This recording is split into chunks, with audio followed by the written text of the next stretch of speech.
Centro de Innovación y Conocimiento. Índice catedrático.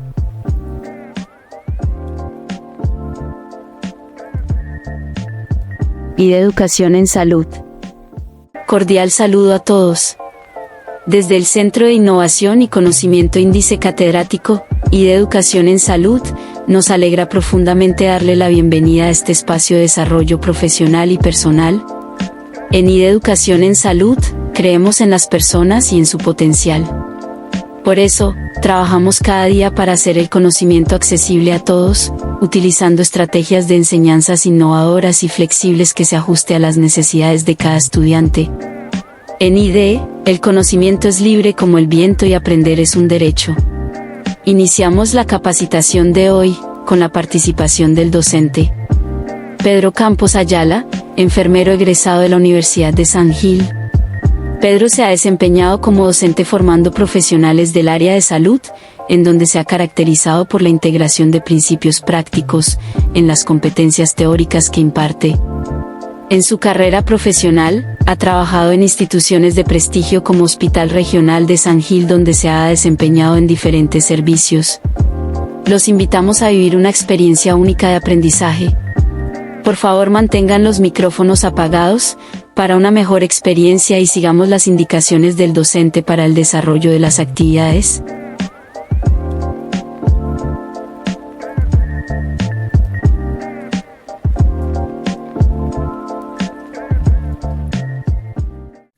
Entonces, el día de hoy vamos a continuar con esta capacitación. Íbamos hasta el día de ayer, antier, hagamos un pequeño recorderis. Finalizamos síndromes geriátricos, todo lo que tiene que ver con mareos, vértigos,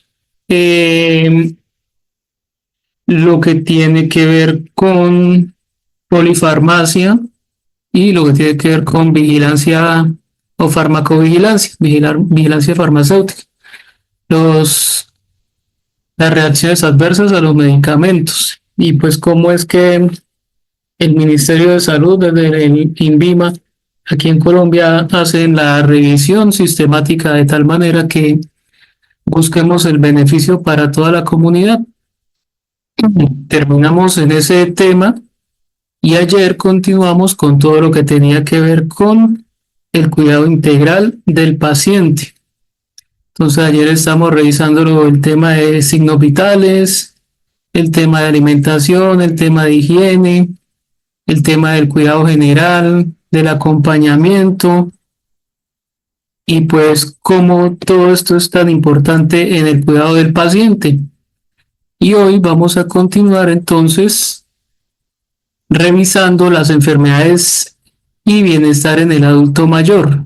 Entonces, hay una serie de enfermedades que son muy, pero muy comunes en la tercera edad o en la adultez mayor. ¿Quién me puede decir una de ellas? A ver, de los pacientes, de los cuidadores que tienen aquí pacientes o auxiliares. Artritis, artrosis. Entonces, enfermedades musculoesqueléticas como artritis, artrosis, ¿cuál otra? Diabetes, hipertensión. Alzheimer. Enfermedades cardiometabólicas como diabetes e hipertensión, el Alzheimer, que es una enfermedad neurodegenerativa, ¿sí? Entonces, pues, estas enfermedades todas están relacionadas con la edad. Si nos fijamos, es muy raro ver una persona joven sufriendo de, sobre todo, artritis, artrosis, de Alzheimer, ¿sí? De pronto hipertensión y diabetes, sí, porque está muy relacionada con los hábitos, pero igualmente casi siempre lo vamos a encontrar con adultos mayores. Entonces, enfermedades comunes en el adulto mayor están todas relacionadas con cambios fisiológicos producto del envejecimiento. Entonces están las cardiometabólicas o cardiovasculares que generan o producen rigidez vascular y cardíaca, hay disfunción endotelial y mayor riesgo de arritmias. Entre ellas encontramos las insuficiencias cardíacas, congestivas, hipertensión arterial, infartos agudos al miocardio, están las enfermedades renales, disminuye el filtrado renal. Entonces está, por ejemplo, la enfermedad renal crónica, la enfermedad renal aguda. Están enfermedades del sistema nervioso, que son enfermedades neurodegenerativas. Se vale con estas disminuyendo la masa cerebral y la velocidad de procesamiento, y pues hay una degeneración neuronal. Entonces está la demencia senil y el Alzheimer. Ese sería el orden correcto. Están las musculares y óseas o las mismas osteomusculares por pérdida de la masa muscular y disminución de la fuerza, desmineralización ósea, o sea que los huesos van perdiendo minerales, sobre todo el calcio. Eh, ya pues por la misma pérdida de masa muscular hay más riesgo de caídas y hay fragilidad. Entonces vamos a encontrar movilidad reducida y fracturas y problemas endocrinológicos que disminuyen la síntesis hormonal, hacen resistencia, por ejemplo, a la acción de la insulina. Entonces vamos a ver, por ejemplo, el hipotiroidismo, la diabetes, la anemia hipoproliferativa que está relacionada con la eritropoyesis, que es una hormona, la eritropoyetina. Entonces se disminuye y ella es la encargada de producir glóbulos rojos. Entonces vemos de pronto aquí alguien de los que están conectados le inyectan a su paciente eritropoyetina. Otras enfermedades comunes son las que afectan al sistema nervioso central como tal. Entonces, las alteraciones cognitivas es la demencia senil y el Alzheimer. Están las alteraciones emocionales, por ejemplo, la depresión y la ansiedad. Las alteraciones funcionales, por ejemplo, el ACV o enfermedad cerebrovascular, los tumores, que igual pues no son tan comunes, pero se dan, y alteraciones del movimiento como el Parkinson y enfermedades desmielinizantes. Entonces vemos que en el sistema nervioso central hay muchas causas que generan daños a mediano y largo plazo en los pacientes y pues generalmente son adultos mayores. Entonces, ¿qué favorece las alteraciones en el sistema nervioso central? Hay que tener en cuenta varios factores como los antecedentes familiares, el envejecimiento cerebral es bastante importante, puesto que la persona pues va perdiendo neuronas, hay una atrofia cerebral, hay degeneración de los nervios, afectación de la velocidad de la conducción nerviosa, sí, entonces todo va a ser como un poco más lento en ellos. También puede ser por antecedentes de alcoholismo, drogadicción, por estrés postraumático, ya sea por un accidente, por pérdida de o muerte de algún familiar, víctimas de abusos, desastres naturales, guerras, por aislamiento social y también por lesiones cerebrales, ya sea por accidente cerebrovascular, tumores o accesos en el sistema nervioso central. Entonces, cualquiera que sea una de las causas, siempre va a favorecer alteraciones en el sistema nervioso central y por ende, pues se van a ver como tal las secuelas que son las que generalmente vemos en un adulto mayor.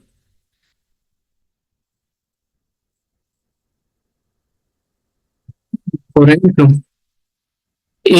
la demencia senil lleva a la persona a perder las capacidades cognitivas, por ejemplo, el memorizar, el hablar, el razonar, comprender o prestar atención, ¿sí? Y pues si esta demencia senil avanza a un Alzheimer, pues la persona no solamente pierde capacidad cognitiva, sino también capacidad motora.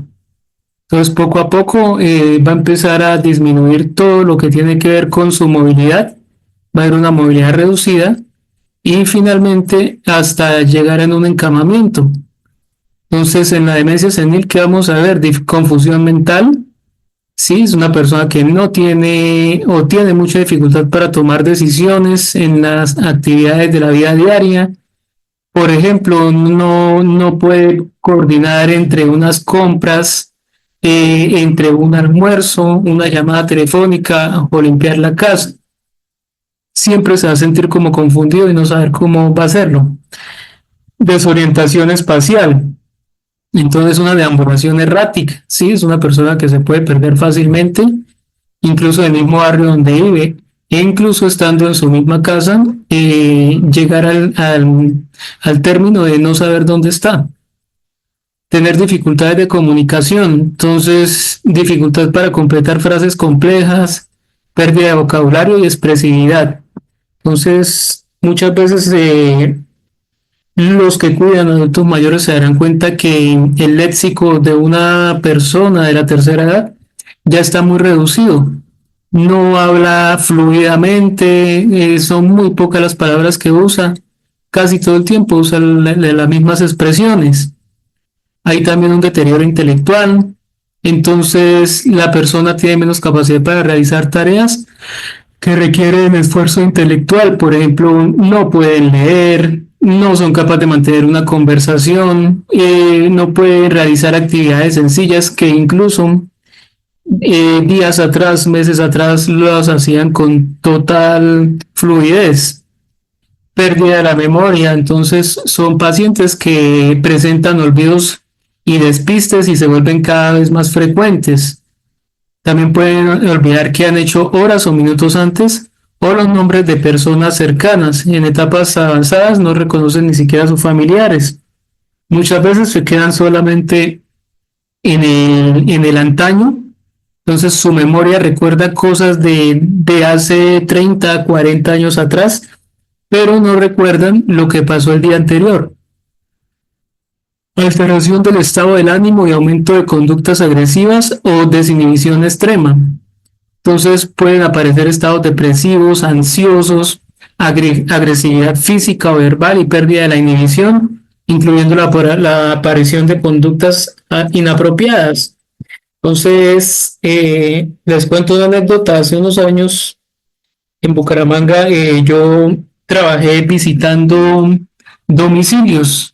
Tenía que ir y auditar a las cuidadoras y auxiliares de una IPS, mirar cómo estaban haciendo el trabajo, cómo iban las cosas con el paciente, etcétera, etcétera. En una de esas visitas, cuando acababa de llegar, la hija de la paciente estaba llorando y pues me decía que ella no sabía ya qué hacer con su mamá, porque pues la señora sufría de Alzheimer y tenía conductas agresivas.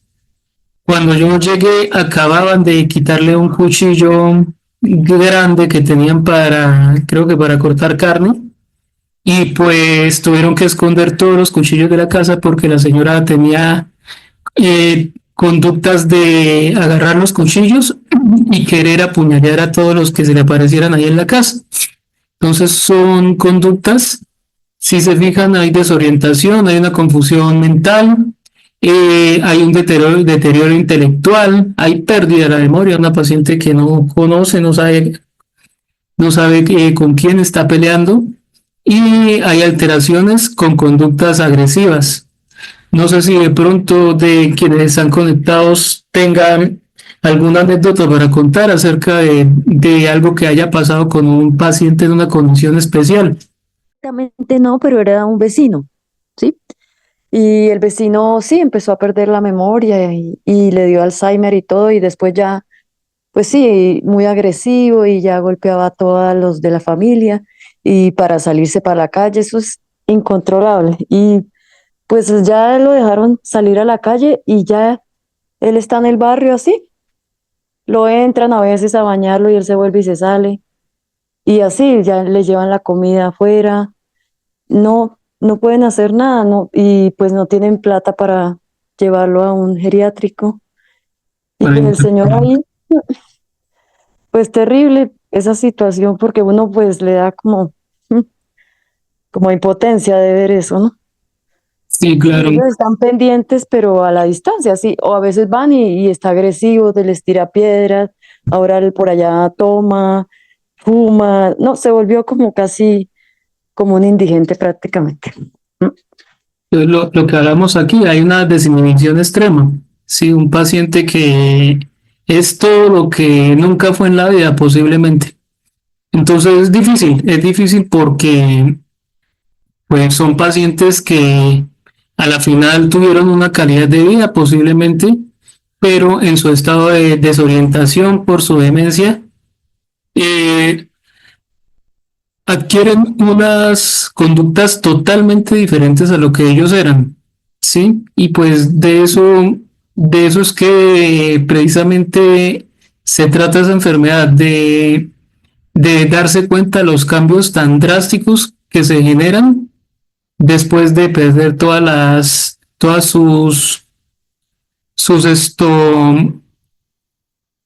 sus funciones normales, en este caso relacionadas con la parte neurológica. ¿Qué se puede hacer o qué puede hacer el cuidador para un adulto de estos, un paciente con estos problemas? Entonces hay una terapia que se llama entrenamiento intelectual, que sirve para reforzar la memoria, agilidad mental y retrasar el deterioro. ¿Sí? Busca independencia del adulto mayor y seguridad. Entonces aquí vemos, por ejemplo, rompecabezas, vemos aquí manualidades, ¿sí? Vemos juegos de mesa como el dominó, el parqués. Aquí vemos una actividad como sembrar, actividades lúdicas como deportivas, musicoterapia. ¿Sí? Si nos podemos a mirar, hay diferentes tipos de actividades que los van a ayudar a entretener de tal manera de que su enfermedad no avance. ¿Sí? Entonces, es como, digamos, sacar del tiempo, organizarlo para poder ayudar a estos pacientes. Es complicado, sobre todo al principio, cuando buscamos que el paciente como que empiece a adquirir esa rutina. Y lo que dice Helen también depende de uno, pues de el estado tan avanzado que esté el paciente y dos, cómo el paciente recibe esta ayuda. ¿Listo? Otras enfermedades comunes en el adulto mayor, o pues ya las habíamos mencionado a grosso modo, pero vamos a profundizar. Entonces está la enfermedad cerebrovascular o el infarto o derrame cerebral. Entonces en el infarto es que deja de llegarle sangre a una parte del cerebro, generando hipoxia inicialmente y luego muerte de una parte del cerebro.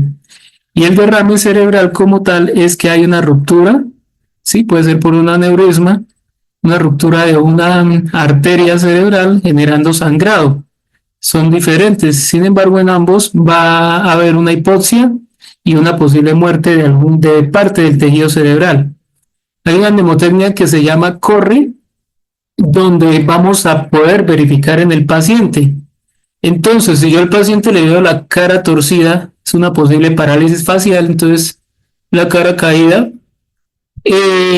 ojos, alteraciones en la visión, el paciente dice que ve borroso o que ve negro como la mitad de la vista, ¿sí? Hay una rápida debilidad, hay pérdida de la fuerza en un brazo o en medio lado del cuerpo, y ese medio lado concuerda también con la cara que tiene torcida, ¿sí? Si se siente raro para hablar, dificultad para hablar, que el paciente está con disartria, trata de decir algo pero se le enreda la lengua, entonces inmediatamente activamos la emergencia, pedimos ayuda y acudimos a urgencias. Entonces esa es la mnemotecnia CORRE. Miramos la cara, la visión, la debilidad de los miembros, ¿sí? El hemicuerpo, ya sea derecho o izquierdo, y cómo está hablando el paciente. Ya con esto estamos determinando que posiblemente el paciente está cursando por un accidente cerebrovascular. La identificación y acción oportuna pueden salvar vidas y ante cualquier signo de alarma hay que acudir a urgencias y no quedarse en casa esperando. ¿Listo? Afectaciones del sistema cardiovascular, endocrino, musculoesquelético, auditivo y visual. Entonces, las cardiovasculares ya les había mencionado, la hipertensión arterial, que son los valores de tensión arterial altos y sostenidos, más o menos de 135-85, según la nueva clasificación de la Asociación Americana del Corazón. Entonces ya con eso estamos identificando un paciente con hipertensión, insuficiencia cardíaca, entonces un paciente que se siente mareado, fatigado, que camina 3 pasos, se puso cianótico, posiblemente está cursando por una insuficiencia cardíaca. Aparte, en muchos casos el paciente retiene líquidos, se ven los miembros inferiores inflamados, incluso le podemos llegar a ver hasta edema palpebral, aquí debajo de los ojos, o pacientes con arritmias cardíacas. Entonces se van a sentir más que todo mareados, con sensación como de pesadez en el pecho. Alteraciones endocrinológicas, más que todo la diabetes mellitus, está relacionada con la alimentación, pero también tenemos el hipotiroidismo. Paciente con hipotiroidismo lo podemos ver con sensación de somnolencia, cansancio, con su piel reseca. Podemos encontrar que el paciente no escucha bien, tiene sordera, las uñas quebradizas, se le cae mucho el cabello. Entonces es un paciente que posiblemente tiene un hipotiroidismo y no está controlado. Alteraciones musculoesqueléticas, entonces lo que habíamos hablado al principio, artritis y artrosis degenerativas, osteoporosis, sarcopenia, entonces un paciente con disminución de toda la masa muscular, ¿sí? Y pues por ende es un paciente que va a estar muy débil y se nos puede eventualmente empezar a complicar. Alteraciones auditivas y visuales, como por ejemplo las cataratas, están muy relacionadas con la edad. Las cataratas, que es esa como sombra blanca que se da alrededor del iris del ojo, y la pérdida de la audición. Entonces es normal ver un abuelo de 70, 75 años que ya no tiene suficiente audición, entonces se le habla y él no escucha bien. Digamos, dentro de lo normal, pero pues hay que tener cuidado porque es un paciente que eventualmente se nos puede estar cayendo, se nos puede estar desorientando, puede estar presentando un síndrome vertiginoso que favorece de las alteraciones cardiovasculares, hipertensión, insuficiencia cardíaca y arritmias. Entonces los antecedentes familiares, el envejecimiento como tal de los vasos sanguíneos, los vasoreceptores y el marcapasos del corazón, el normal, ¿no? El que todos tenemos, ¿sí? También la rigidez de los vasos sanguíneos, el enlentecimiento y desórdenes del ritmo cardíaco, alteraciones de los receptores de la presión arterial, o sea, todo tiene que ver y pues todo está relacionado con la edad. También pues el alcoholismo y la drogadicción, el tabaquismo, el sedentarismo y la obesidad, ¿sí? Y aparte de todo, pues algunos regímenes alimenticios no tan saludables. Entonces, como tal, el no tener estilo de vida saludable y una mala alimentación también conllevan alteraciones cardiovasculares.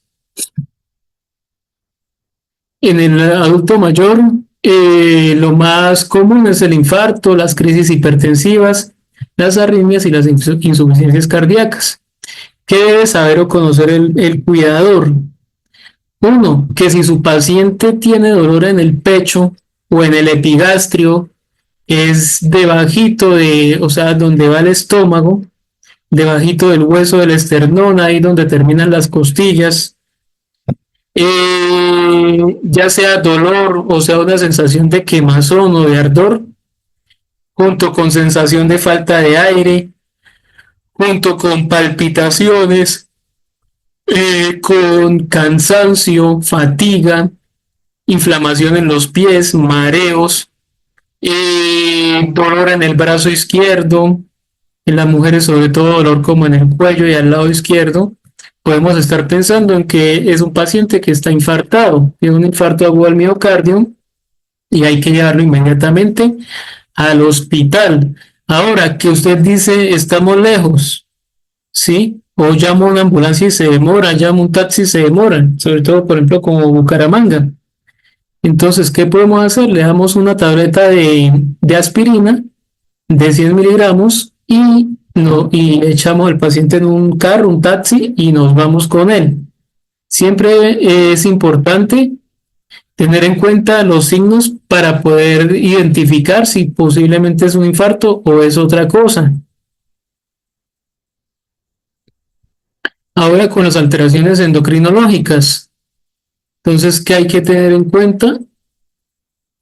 Los antecedentes, los antecedentes familiares, ¿sí? Por ejemplo, si los papás o los abuelos del paciente sufrieron de la tiroides, lo más probable es que también sufran de la tiroides, o si sufrieron de diabetes, lo mismo. La obesidad, el tabaquismo, el sedentarismo, el exceso de insulina, ¿sí? Entonces el hiperinsulinismo, los ovarios poliquísticos y enfermedades del páncreas. Entonces, aparte de todo, pues los hábitos alimenticios también entran aquí. Entonces, aquí vemos un sistema endocrino masculino. En el cerebro tenemos las glándulas hipotálamo, la pineal y la hipófisis. Tenemos como cuarta la tiroides que está en el cuello, el timo que se desaparece en la adolescencia, en las glándulas adrenales o suprarrenales y el páncreas y bueno, en el hombre los testículos, en la mujer los ovarios.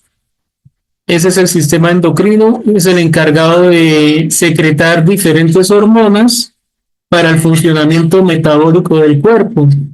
Cuando se ve alterado es cuando se manifiesta como tal la enfermedad. Entonces, cuando se ven alteradas las diferentes hormonas que secretan estas glándulas, pues el paciente va a manifestarlo por medio de una enfermedad.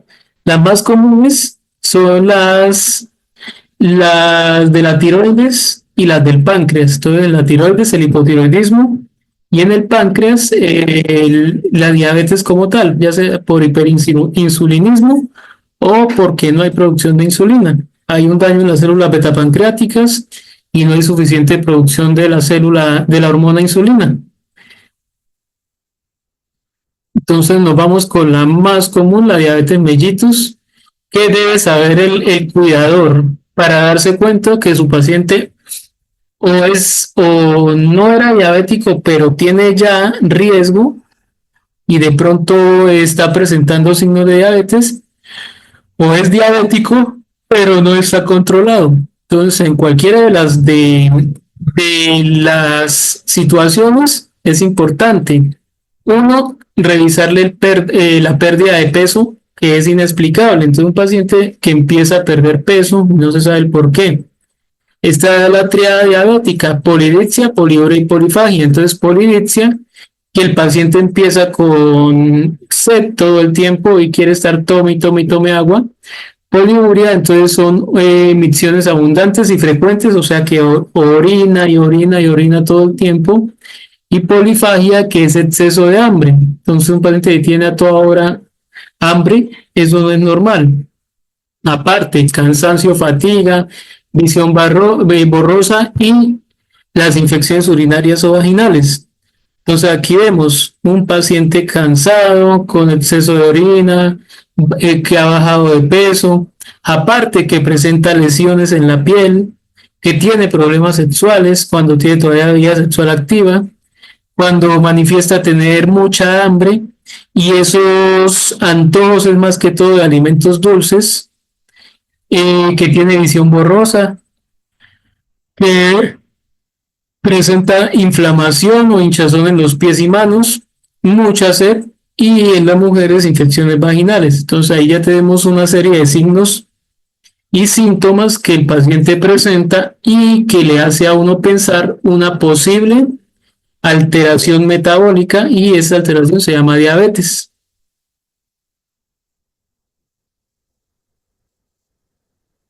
Enfermedades infecciosas. Ahora vamos a ver las enfermedades infecciosas comunes en el adulto, pero antes de esto, pues vamos a analizar de sus pacientes, a ver aquí en el chat o por audio, cuál paciente tiene una de estas alteraciones. Sí, profe, hay una paciente que tiene hipertensión y diabetes, tiene esas dos. Tiene las dos, está controlada, qué medicamentos toma. Sí, está controlada, inclusive me sorprende porque ella era diabética, pues fuertemente diabética y ahorita le está saliendo normal los valores. Claro que está tomando su medicina, pues está haciendo ejercicio, eh, es un adulto mayor funcional, ¿sí? Y Ujú, ha mejorado muchísimo, pero sin embargo la medicación pues todavía la tiene, ¿no? sí, Y lo de la hipertensión se le toma los signos y bien, bien, profe, pero sigue siendo pues hipertensa. sí, claro. Lo que pasa es que son enfermedades que como tal no tienen cura, pero se pueden controlar muy bien. Si se fijan ahí, esto, Helen nos da dos tics que son muy importantes. Uno, estilo de vida saludable y dos, un régimen de tratamiento. Una persona que tiene estilo de vida saludable, que se cuida, que se alimenta bien, que come lo que sabe que puede comer y que realiza actividad física, aparte se toma los medicamentos con juicio, es una persona que tiene un estilo de vida, tiene una buena respuesta y por ende un buen estilo de vida, una calidad de vida. ¿Sí? La mayoría de pacientes que llegan a complicarse es porque no corren como con estos hábitos. Entonces no hay autocuidado, sencillamente ellos pues son muy o tienden a ser muy voluntariosos, hacen como ellos mejor les parece. Si se les da los medicamentos, no se los toman, los escupen, en fin. Como les decía ayer, dentro del mundo del adulto mayor, uno se encuentra muchísimas cosas, ¿sí? Muchas maneras de pensar, muchas maneras de ser, y pues cada paciente es un mundo totalmente diferente al otro. Bueno, ahora sí vamos a ver las infecciones comunes en el adulto mayor. Entonces, ellos generalmente, pues, tienen un sistema autoinmune o inmunológico más debilitado que una persona normal, ¿sí? Entonces, tienen el riesgo de sufrir mayor número de infecciones. Uno, porque no hay suficiente liberación de leucocitos, que son los glóbulos blancos, que son las defensas para batallar en contra de las diferentes infecciones. Además, tiene una disminución en la capacidad de fagocitar. O sea, los fagocitos son una serie de glóbulos blancos también que se encargan de comerse las bacterias y pues si se disminuye esa capacidad de fagocitar, obviamente no va a tener la misma defensa que una persona joven. Por ende, se disminuye la capacidad de destruir los microorganismos y aparte hay alteración de la secreción de citocinas, ¿sí? Y por otro lado, hay disminución de la proliferación de linfocitos. Entonces, si miramos todo el cuadro, se, se centra en todo lo que es producción de glóbulos blancos, ¿sí? Y de cómo el sistema inmunológico del paciente adulto mayor es mucho más débil que un sistema inmunológico de una persona joven. Y por ende, pues hay mayor vulnerabilidad. Bueno, en las infecciones del adulto hay que tener en cuenta que el adulto mayor, la fiebre mínima que hace es de 37,5, diferente a un niño o a un adulto que la fiebre mínima es de 38. ¿A qué se debe esto? Recordemos que el cuerpo del adulto mayor es mucho más frío que el de una persona Ujú. normal. Entonces, para ellos, una temperatura de 37,5 ya se considera fiebre. ¿Sí? Hay que mirar que hay cambios en el estado mental. Entonces, un paciente adulto mayor que generalmente usted habla con él, interactúa, pero de un día para otro usted lo ve confuso, con una alteración en su estado de conciencia, ojo, ahí debe haber algo y generalmente es una infección, ya sea urinaria o respiratoria. ¿Sí? Hay cambios también de humor, de personalidad, hay disminución de la actividad física, entonces un paciente que quiere estar acostado, que no quiere salir de la cama. Entonces ahí ya con esto uno tiene sospecha de infección. Y hay No otro, quiere ni, ¿cómo? que no quiere ni abrir los ojos cuando le colocan Exacto. con él. Ellos están ahí acostados, no quieren moverse, no quieren ni siquiera abrir los ojos. Y hay otro signo constante de infección que es la taquipnea. Son mayores a 25 respiraciones por minuto. Entonces, en este caso, ustedes pues ya saben, dicen al familiar, no, este paciente hay que llevarlo al hospital, hay que revisar y que lo valore un médico porque posiblemente tiene una infección en curso. ¿Sí? No es de pensarlo tanto. ¿Cuáles son las Exacto. infecciones adquiridas en la comunidad? Entonces, la más conocida, la NAC o neumonía adquirida en comunidad, sí, es un cuadro infeccioso de los más importantes en este grupo de pacientes. Muestra una serie de cambios que ejemplifican las dificultades diagnósticas presentadas por este tipo de pacientes. ¿Qué vamos a encontrar? Un deterioro sensorial y alteraciones del estado de conciencia. La neumonía como tal es una infección en los alvéolos pulmonares, que es donde se da el intercambio gaseoso. ¿Sí? Entonces aquí está, vemos un paciente tosiendo, ¿sí? Vemos los bronquios, los bronquiolos, y al final, en la parte más distal del sistema respiratorio están los alvéolos. Ellos se llenan de líquido, ¿sí? Generalmente es un líquido mucoso, pero también contiene pus, ¿sí? Generalmente, ¿quién lo produce? Lo puede producir la bacteria Streptococcus pneumoniae, pero también pueden haber otras bacterias. ¿Cuáles son los factores de riesgo? El alcoholismo, la inmunosupresión por la misma edad, pacientes mayores de 70 años con enfermedad pulmonar obstructiva crónica, o sea, con EPOC, con trastornos de deglución, entonces pacientes que están tragando y de pronto se atoran y se les va por vías respiratorias del alimento. Entonces eso se llama una neumonía broncoaspirativa. Y generalmente también pierden el reflejo de la tos. Entonces, difícilmente ellos pueden toser. Cuando nosotros tosemos, si se nos va lo que vulgarmente decimos por el camino viejo, al toser nosotros lo que hacemos es expulsar.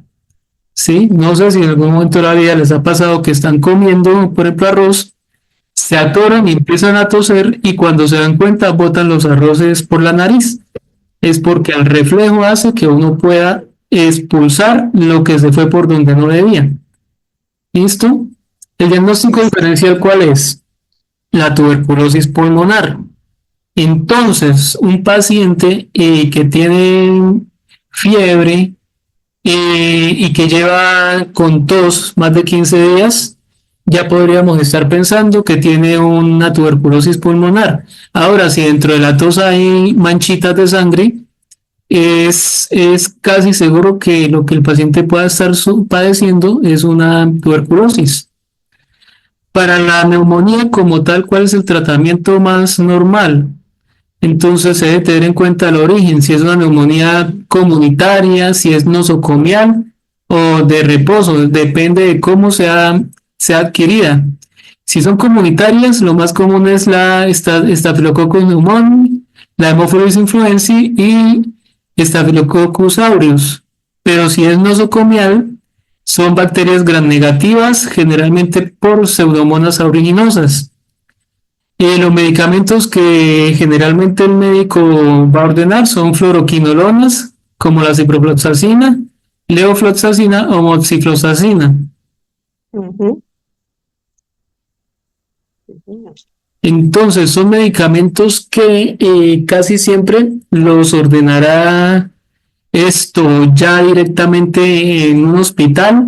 Muy rara vez un paciente con neumonía pasa por consulta externa y lo dejan y lo mandan para la casa. Debe ser algo muy leve para no hospitalizar.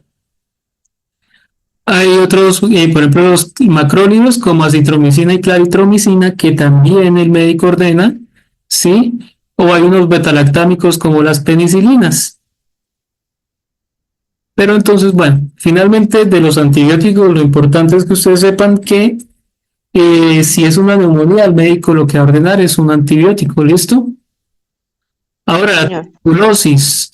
la tuberculosis es una enfermedad producida por la bacteria Mycobacterium tuberculosis que produce un daño como tal en los pulmones, en el parénquima pulmonar, ¿sí? Si no hay una enfermedad de base, se presenta de manera crónica, con tos crónica, fiebre, diaforesis, que es sudoración, sobre todo nocturna, y hemoptisis, que puede ser una tos con sangre.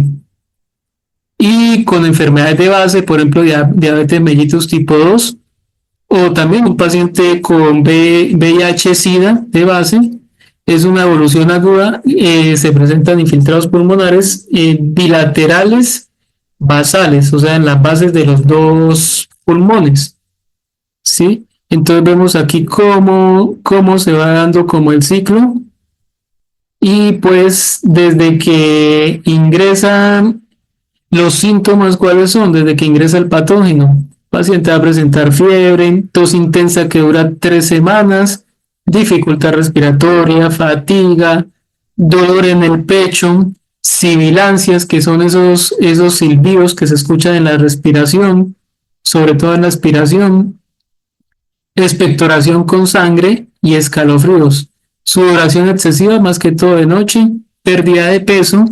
El paciente también puede presentar sarpullidos, inflamación en el hígado, lágrimas y orina de color anaranjado y cambios en la visión.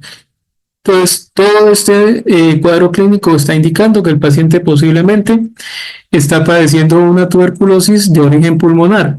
Ahora, importante saber que la tuberculosis no es solamente pulmonar. Si miramos, todos estos órganos se pueden ver afectados por la bacteria de la tuberculosis. ¿Cuáles son los factores de riesgo de la infección tuberculosa latente? Entonces, ser trabajadores de la salud, el alcoholismo, el tabaquismo, una persona que esté encarcelada, ¿sí? La drogadicción y convivir o dormir en el mismo cuarto con un paciente con tuberculosis activa, o sea, eso se llama hacinamiento. ¿Qué le puede dar a la persona? Una tuberculosis ganglionar, entonces en los ganglios, una tuberculosis meningia en el cerebro, tuberculosis pericárdica, es una infección en el pericardio, es la membrana que recubre y protege el corazón, tuberculosis peritoneal, más que todo en el estómago, tuberculosis genitourinaria, tuberculosis intestinal, tuberculosis cutánea en la piel, tuberculosis ósea, tuberculosis pleural, que es como de las más comunes, y la tuberculosis articular. Entonces, si nos fijamos, no es solamente tuberculosis pulmonar lo que siempre da, solo que es la más común. Ahora, también hay infecciones en adultos con diabetes mellitus tipo 2. En el adulto mayor es tan frecuente en el hombre como en la mujer tener infecciones urinarias. Entonces, esas están muy relacionadas con la diabetes. ¿Qué puede pasar en el paciente? Puede faltar síntomas urinarios bajos, o sea que el paciente no manifestar ni dolor, ni ardor, ni incluso a veces ni siquiera olor, ¿sí? Pero sí vamos a ver un paciente con alteración del estado de conciencia, confuso o somnoliento, también con deterioro funcional y disminución de la ingestión, entonces con pérdida del apetito, sin tener como tal los signos clásicos de una infección urinaria, que quienes de pronto aquí en la reunión hayan tenido infección urinaria en la vida, saben que es muy dolorosa, el dolor es bajo, arde al orinar, hay tenesmo vesical, que es la sensación de querer orinar y no poder hacerlo, ¿sí? Los adultos mayores casi nunca tienen esos síntomas. Entonces, si nos damos cuenta, el cuadro clínico cambia en la adultez mayor. Entonces, los factores predisponentes, tanto en hombres como en mujeres, ¿cómo se llaman?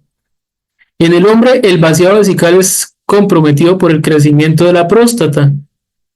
En la mujer hay modificaciones del pH vaginal y vaciamiento incompleto de la vejiga.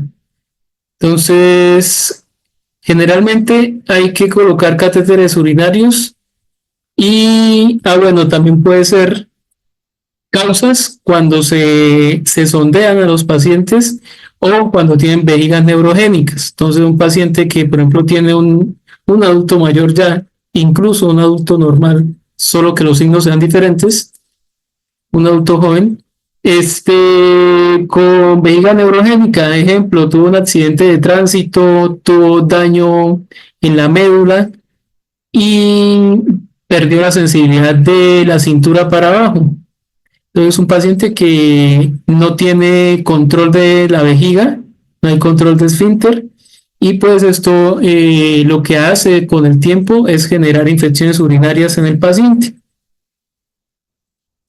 El tratamiento de la infección urinaria, entonces se debe guiar por un cultivo de orina, pero se suelen usar las sulfas como el trimetoprim sulfamethoxazol, la nitrofurantoína, pero la nitrofurantoína únicamente se usa en mujeres, jamás en hombres. Y las quinolonas, como la ciprofloxacina, sí se puede tanto en hombres como mujeres, igual que la trimetoprim sulfa. Entonces, aquí les dejo este tic. La nitrofurantoína es un medicamento de uso exclusivo femenino. No se le deben dar a los hombres. Otra de las infecciones comunes en la adultez mayor es la sepsis abdominal. Ahora, secundaria ¿a qué? Sepsis es un estado de infección, sí, pero en este caso abdominal.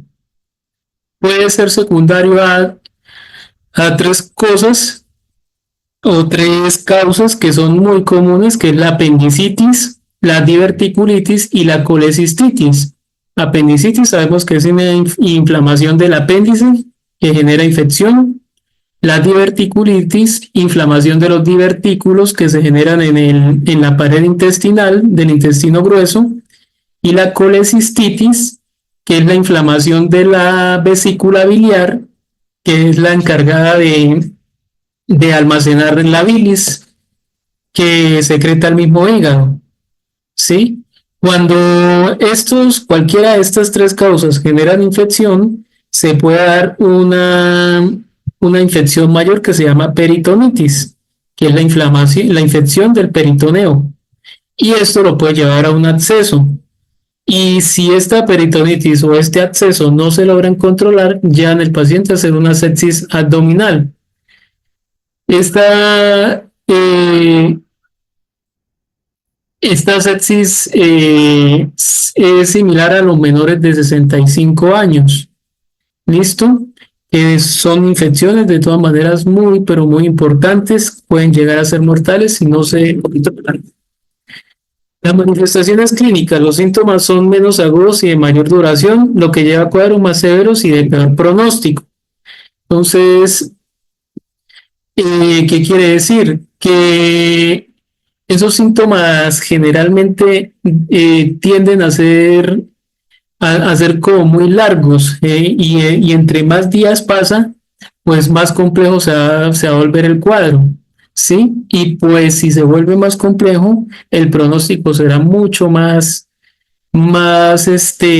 preocupante porque puede llevar a la persona incluso a la muerte.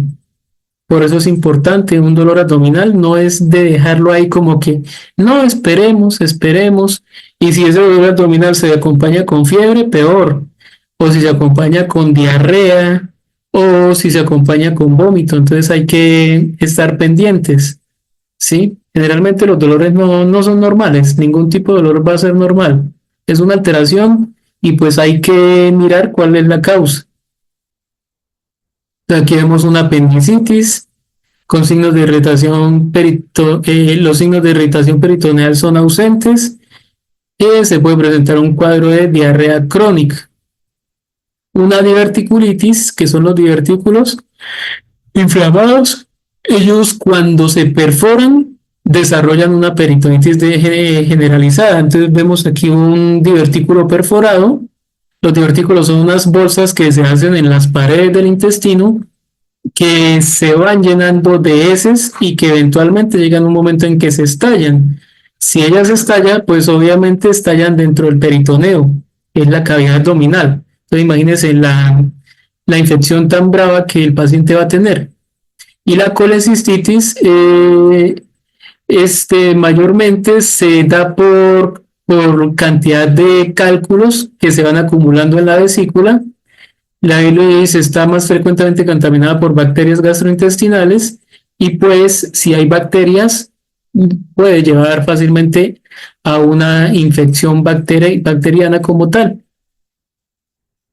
Otra de las complicaciones en la adultez mayor es el herpes zóster, ¿sí? Entonces son pacientes que en algún momento de la vida tuvieron varicela, entonces tienen el herpes virus en el cuerpo, pero en un bajonazo de las defensas, el paciente pues adquirió como tal el herpes, ¿sí? Es una infección viral, inflamatoria en la piel, ¿sí? Que aparte de todo esto, se produce sobre los nervios periféricos, por eso es tan dolorosa. Entonces, la infección latente con el virus de herpes varicela zoster frecuentemente se reactiva en el adulto mayor. Los factores de riesgo, ¿cuáles son? Cáncer, terapia inmunosupresora, trasplantados y pacientes con VIH. Si nos fijamos acá, lo que se ve en la imagen es la médula espinal junto con todos los nervios que van saliendo de la médula y vemos los nervios periféricos, sobre ellos el broto que sale secundario al herpes, ¿sí? Esto es lo que también le llamamos culebrilla. Entonces, en las manifestaciones clínicas, en todas las etapas se presenta dolor que puede ser incapacitante y evolucionar a crónico. Más o menos entre 2 y 7 días hay parestesias o dolor y aparecen exantemas eritematosos con máculas en el trayecto del nervio dermátomo, evolucionando a pápulas y vesículas que se ulceran formando una costra. Las lesiones desaparecen 3 a 4 semanas después. Entonces, ¿por qué le llaman que culebrilla? Porque si se fijan, aquí está la cadena de nervios y él se va por toda la cadena de nerviosa por donde empezó como tal la lesión. Entonces dicen, no, es que es una culebrilla y eso le da la vuelta. Las complicaciones puede ser la encefalitis, una inflamación del encéfalo del cerebro, zóster del ojo, ¿sí? Daño como tal. Mielitis es una inflamación de la mielina, de la de las ahora se me fue el nombre de la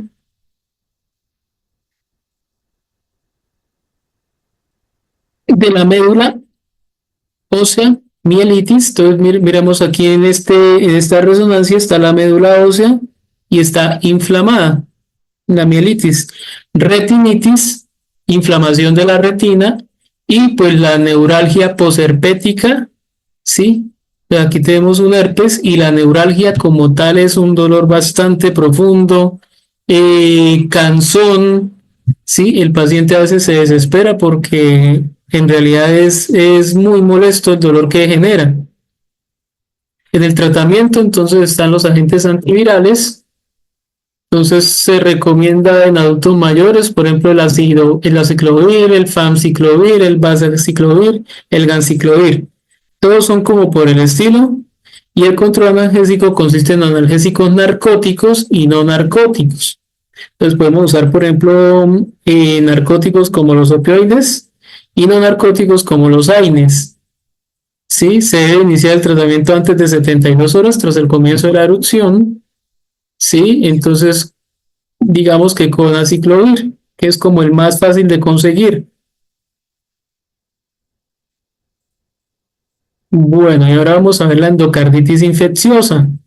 La endocarditis es una infección dentro del músculo cardíaco. Entonces aquí vemos un corazón al cual le ingresaron diferentes patógenos, bacterias, e infectaron la parte interna del corazón, el endocardio.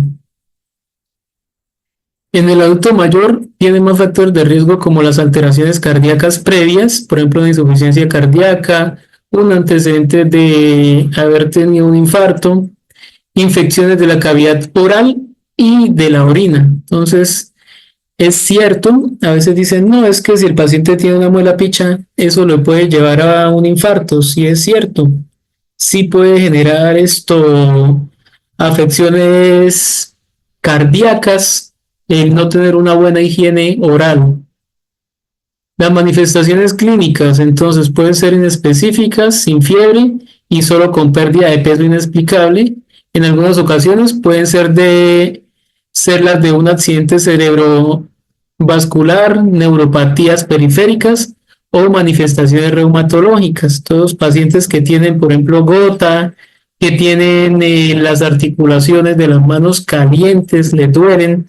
Y si nos fijamos aquí, hay una endocarditis, que es una infección, ¿sí? Vemos un tejido del corazón, las fibras del corazón con pus.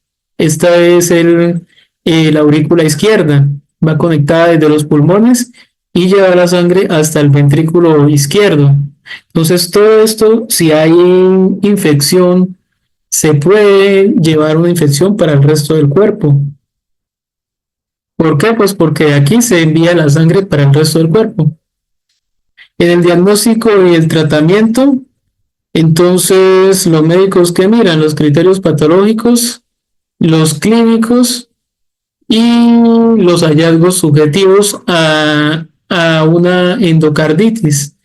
Y pues el tratamiento empírico, que es lo que generalmente los médicos hacen, es buscar un antibiótico de amplio espectro que cubra estreptococos y estafilococos, que casi siempre es como la bacteria que genera como tal el daño o la infección. Y vamos a ver las infecciones de la cavidad oral. Entonces, si presenta infección periodontal, están en mayor riesgo de bacteremia, endocarditis, neumonía por aspiración, infección de prótesis y otros cuerpos extraños. Aquí vemos una boca donde tiene una gran cantidad de placa, ¿sí? Y la placa está recogiendo parte de la encía y incluso vemos una parte necrótica. Entonces, fijémonos que el no hacerle aseo a la boca del paciente eventualmente puede llevar al paciente a una complicación más grave. Las infecciones de tejidos blandos es la forma más frecuente de infección de tejidos blandos en la persona mayor por lesiones por presión. Entonces ya habíamos visto, las lesiones por presión tienen 4 etapas. Está la etapa 1, donde solamente hay un leve enrojecimiento, pero que no se va cuando uno le presiona con los dedos, hace digitopresión. En la segunda etapa ya se ha abierto una primera capa de la piel, ¿sí? Hasta llegar a la dermis. En la tercera ya hemos llegado al tejido celular subcutáneo y al músculo. Y en la cuarta ya hemos llegado al hueso. Entonces, si nos fijamos, en estas infecciones lo más importante es como tal el cambio de posiciones del paciente. No dejarlo siempre en el mismo lugar, en el mismo estado, porque pues es un paciente que muy posiblemente se le va a generar una lesión por presión y eventualmente una infección de esos tejidos. En las consideraciones farmacológicas, entonces, pues hay que mirar que si se le da el tratamiento por vía oral, los antibióticos jamás se deben dar con nada que contenga leche. Entonces, yo siempre le digo al paciente, nada que contenga leche, y generalmente dicen, pero es que no puede comer leche. No, puede, siempre y cuando no lo tenga contraindicado, pero no lo pueden tomar es junto con el medicamento, toca en otro momento. Los antibióticos generalmente o preferiblemente se deben tomar es con agua. La eliminación puede ser renal y eventualmente también pueden generar hepatotoxicidad, o sea que intoxiquen el hígado. Hay que tener muchísimo cuidado con el manejo de estos pacientes para evitar otro tipo de complicaciones.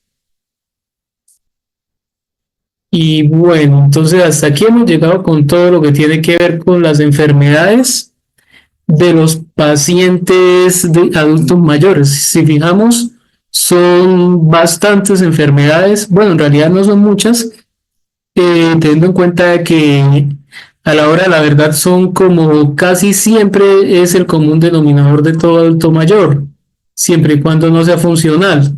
Sí, aquí escribió Helen, uy, la verdad qué duro es envejecer.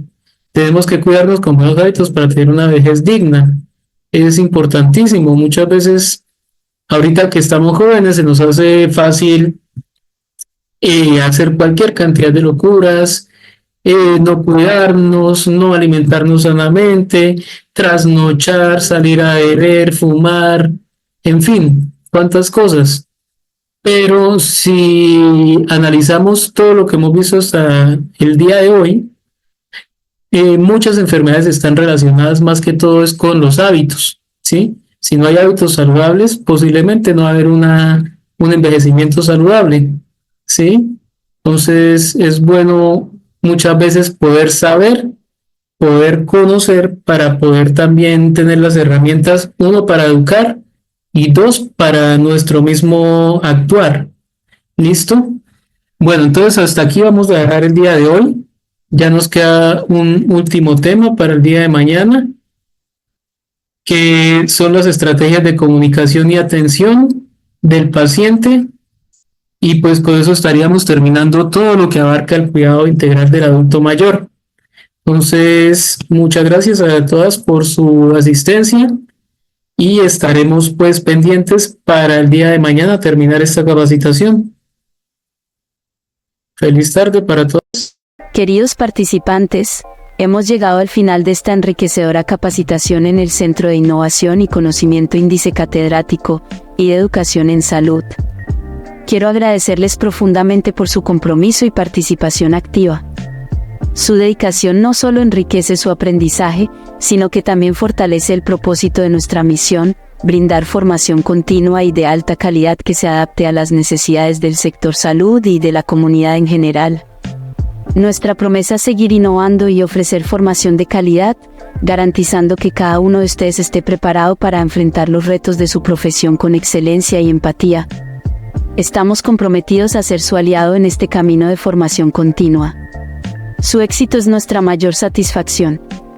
Para temas académicos, capacitaciones, cursos y certificaciones, comunicarse al 321-316-2248.